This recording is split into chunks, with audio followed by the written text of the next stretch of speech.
Hello guys, welcome back to my YouTube channel. It's your boy evalsametta, aka Sammy Sticks, aka that's fresh, yummy hot chocolate. I keep saying it, don't forget that name. That's fresh, yummy hot chocolate. I'll always be on your screen. So on today's video, we have a guest. I'm sure most of you know him, and if you don't, you get to meet him today. Um, he's a friend. I knew him through a friend, Fidos, and he's also doing great things on YouTube, sharing good informations, not just about Germany, but about other countries, ways which you could come abroad to study and etc. So I let him introduce himself. Without further ado, let's get to meet our guest. Hello, so my name is Dennis. Everyone calls me Promzi. I'm currently based in Germany studying my master's or pursuing my master's. And I do, like you said, create contents usually about Germany as a foreign student. So, yeah, that's it. Okay, good. So on this video, most of you always ask me, how can I get internship? What's the right process? So many questions. I myself, I'm not experienced in that field because I haven't done an internship before. So I thought it twice to bring someone who is more experienced, who is in that field, who has gone through the process to tell you guys about it. So that's what this video is all about. So Promzi, can you tell us the university you're currently in? Okay, so currently I'm studying in TU Community, the Technical University of Community. Okay. Yeah. What program in the course? I'm studying advanced manufacturing in the field of mechanical engineering. So yeah, it's Okay. mechanical. Okay, great. So could you tell us what has your life been like in Germany, like studying and working? What's the experience like so far for you? For someone coming from Ghana, Africa, living in Europe has been shocking because the culture between Africa and Europe is very different. So there has been some cultural shock, but all in all, I would say my life as an international student in Germany has been great. There has been some downtimes, but all in all, I would say it has been a smooth journey for me. Nice. And what would you say is your biggest cultural shock coming to Germany?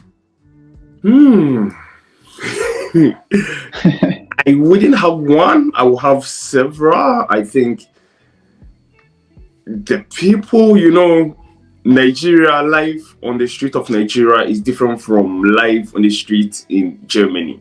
The people are more reserved in this part of the world, whilst in where we come from, people are more open and like to get to know one another. So I think my biggest cultural shock would be the people and probably the weather. I knew Germany was cold, but not this type cold, Yeah.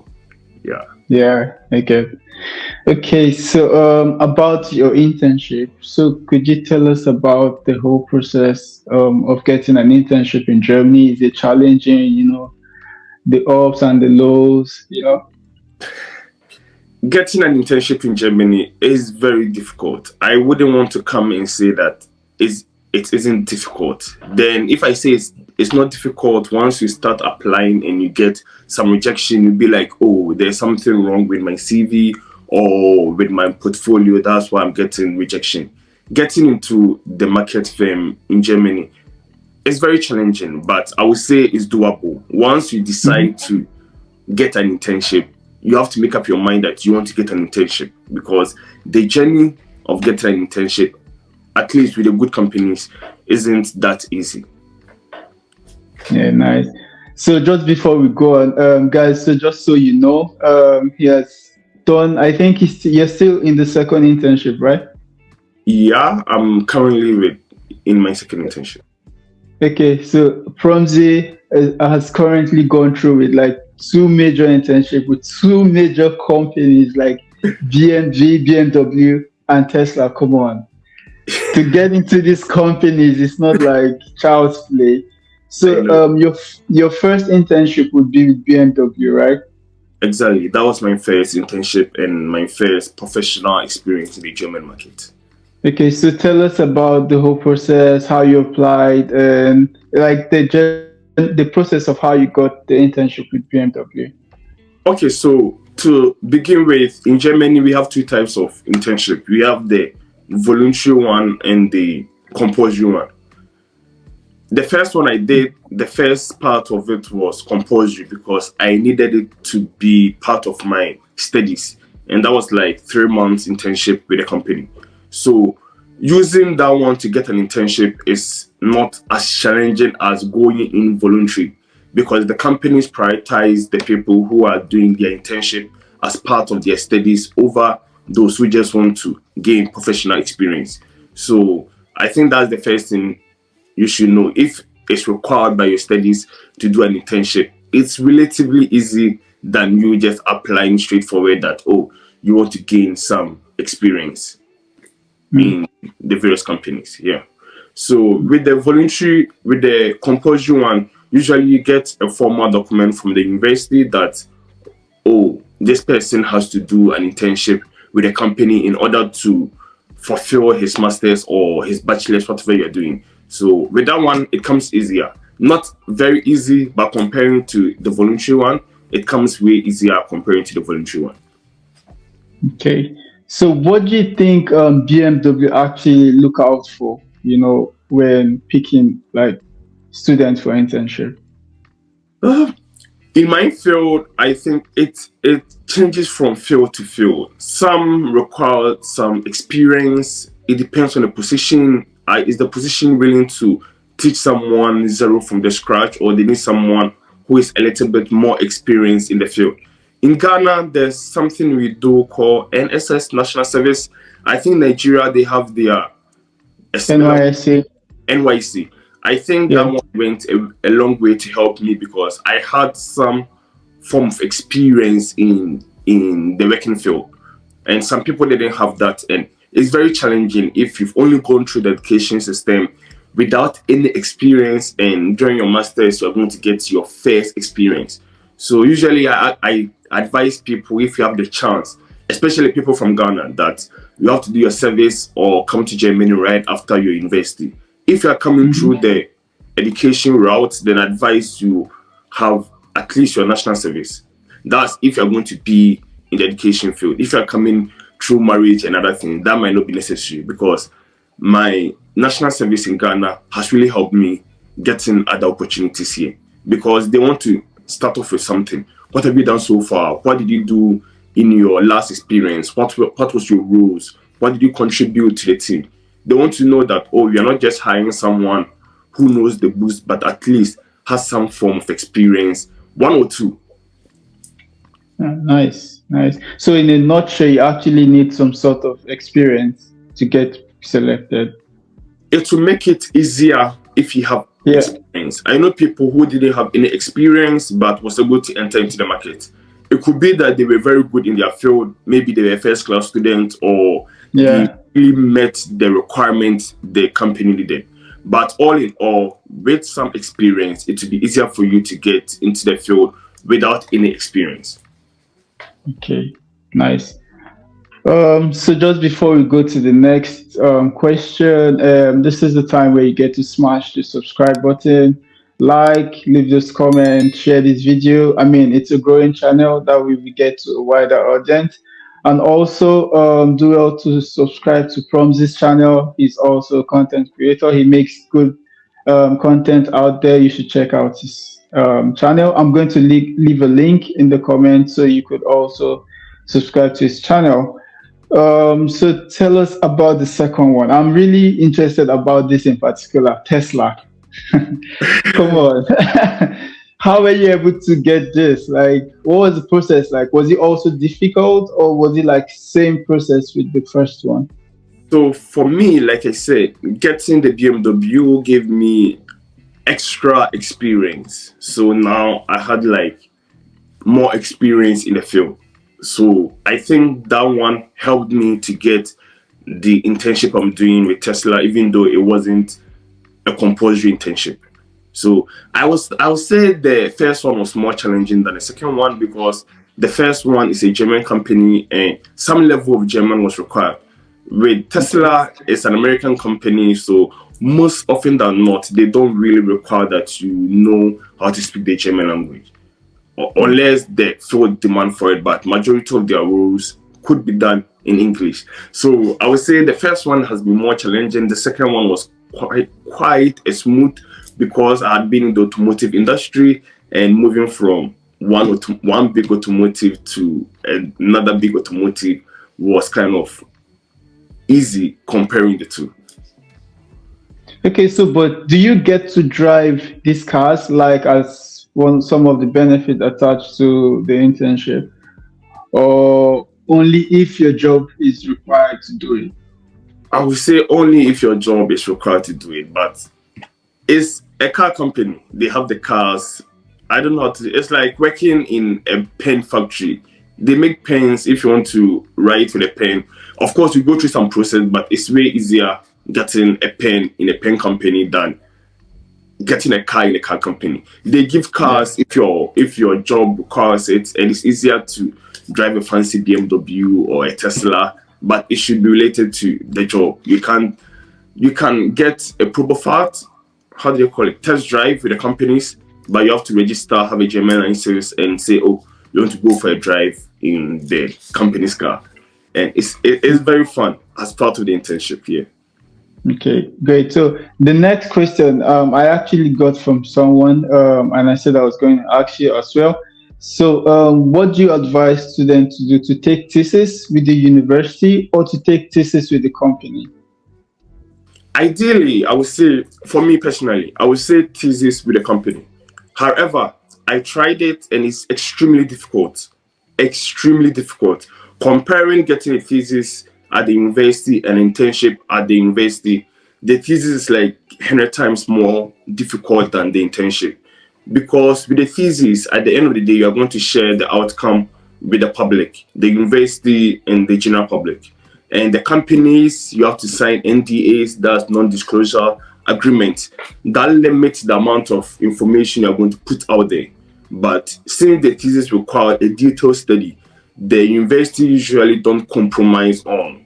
They don't really, sometimes they don't really agree to the NDA. So you Okay. can it's difficult getting a thesis. Ideally, I wish I had gotten my thesis with a company, but with the companies I got, the terms and conditions that were attached to it, my university wasn't willing to agree with it.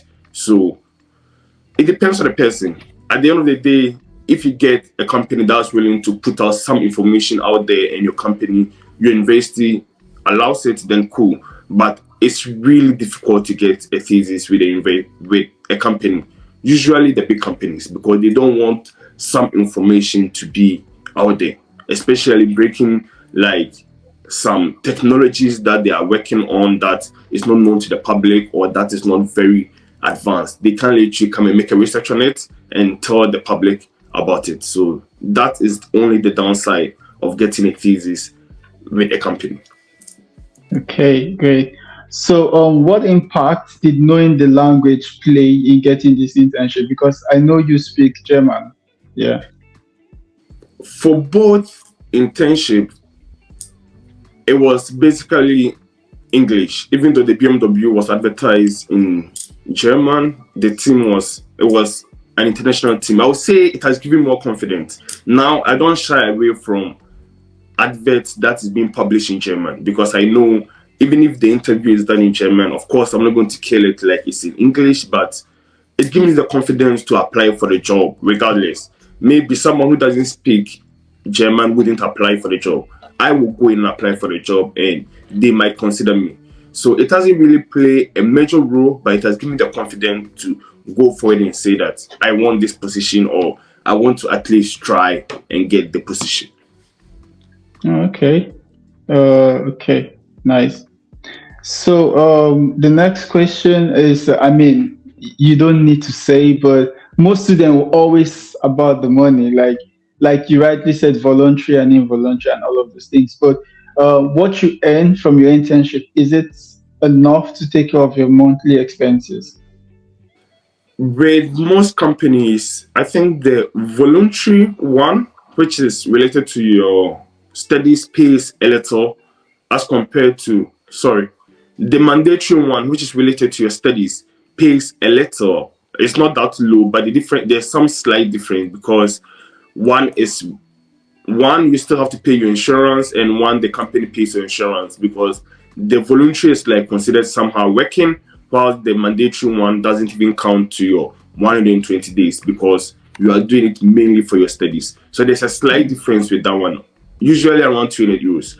But all in all, whatever you get from the company is enough to sustain you as an international student, because as of now we spend like 925 euros per month according to German standard, and most of the internships in Germany pay above 900 euros, so it's enough to sustain you as an international student. The downside would be the cities you are going to. If you are going to a big city like Munich, Hamburg, Berlin, or Frankfurt, you might be getting the same money, but you might not be able to live like you were living on campus, because now things are more expensive. Your apartment might be more expensive than before.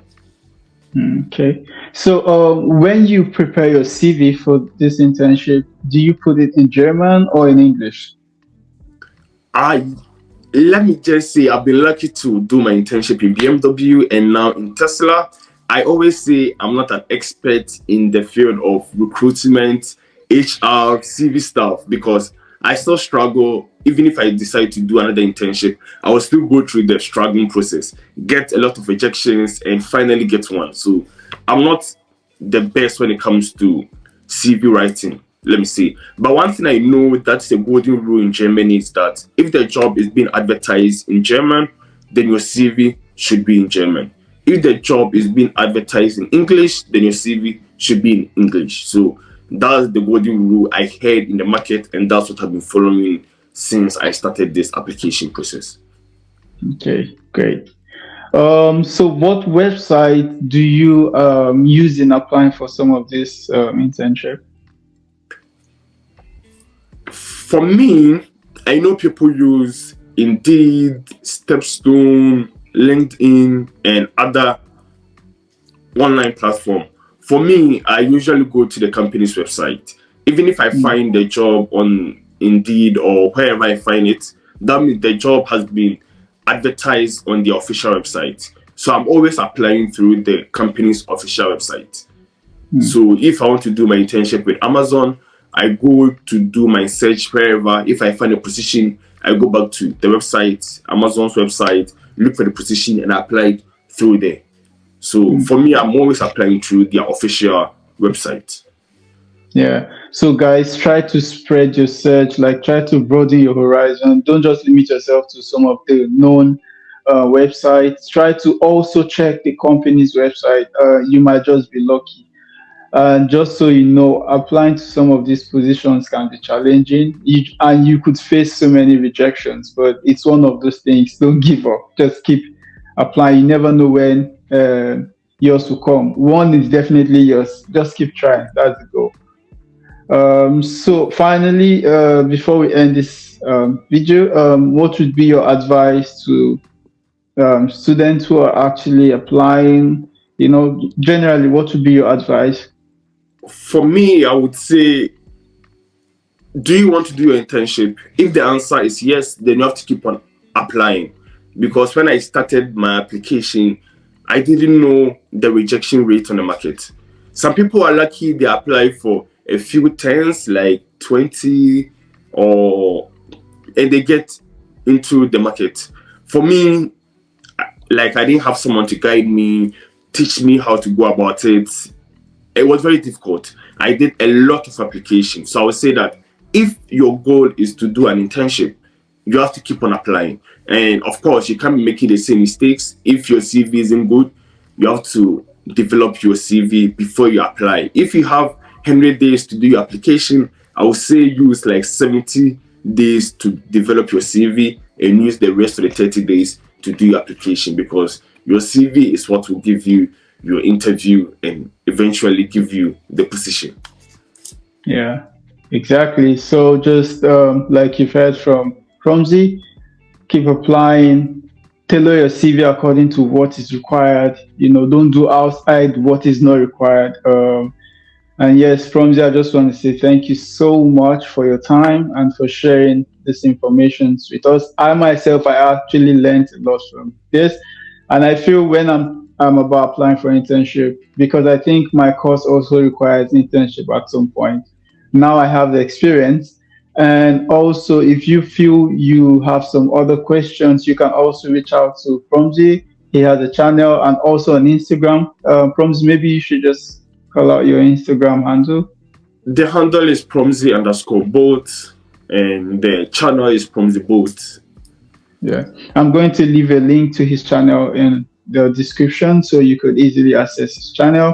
And if you're not following me on Instagram, I really don't know why, but you should consider following me on Instagram. And if you have any question, and I said I always will respond to your questions. So with that, we come to the end of this video. Until the next time. Thank you for having me on a platform also. Yeah, thank you so much too, Promzi. Until the next time, guys. Ciao.